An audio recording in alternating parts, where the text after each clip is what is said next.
people respond to incentives, and, despite the common perception, economists and journalists are people too. We discussed how the money should be divided. Almost immediately, we came to an impasse, for each of us insisted on a 60-40 split. Upon realizing that we each thought the other guy should get 60%, we knew we'd have a good partnership. So, we settled on 50-50 and got to work.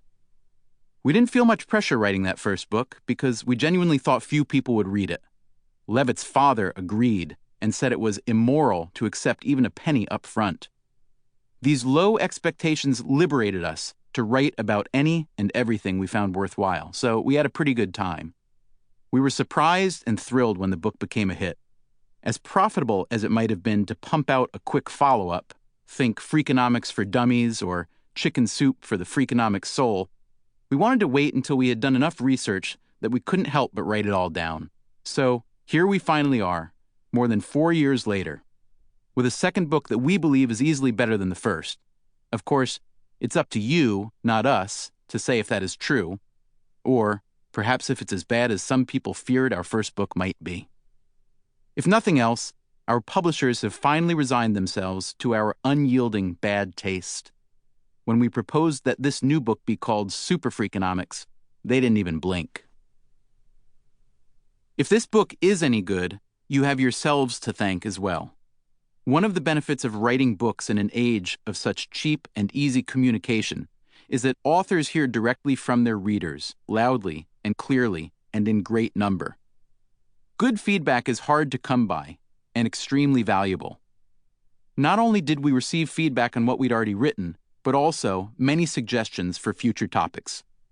Some of you who sent emails will see your thoughts reflected in this book. Thank you. The success of Freakonomics had one particularly strange byproduct. We were regularly invited, together and separately, to give lectures to all sorts of groups.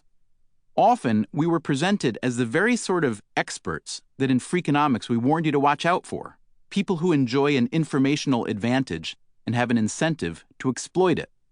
We tried our best to disabuse audiences of the notion that we are actually expert in anything. These encounters also produced material for future writings. During a lecture at UCLA, one of us, Dubner, talked about how people wash their hands after using the bathroom far less often than they admit. Afterward, a gentleman approached the podium, offered his hand, and said he was a urologist. Despite this unappetizing introduction, the urologist had a fascinating story to tell about hand-washing failures in a high-stakes setting, the hospital where he worked, and the creative incentives the hospital used to overcome these failures. You'll find that story in this book, as well as the heroic story of another long-ago doctor who also fought poor hand hygiene. At another lecture, to a group of venture capitalists, Levitt discussed some new research he was doing with Sudhir Venkatesh, the sociologist whose adventures with a crack-selling gang were featured in Freakonomics. The new research concerned the hour-by-hour activities of street prostitutes in Chicago. As it happened, one of the venture capitalists, we'll call him John, had a date later that day with a $300 an hour prostitute who goes by the name of Allie. When John arrived at Allie's apartment, he saw a copy of Freakonomics on her coffee table. "Where'd you get that?" John asked. Allie said a girlfriend of hers who was also in the business had sent it to her.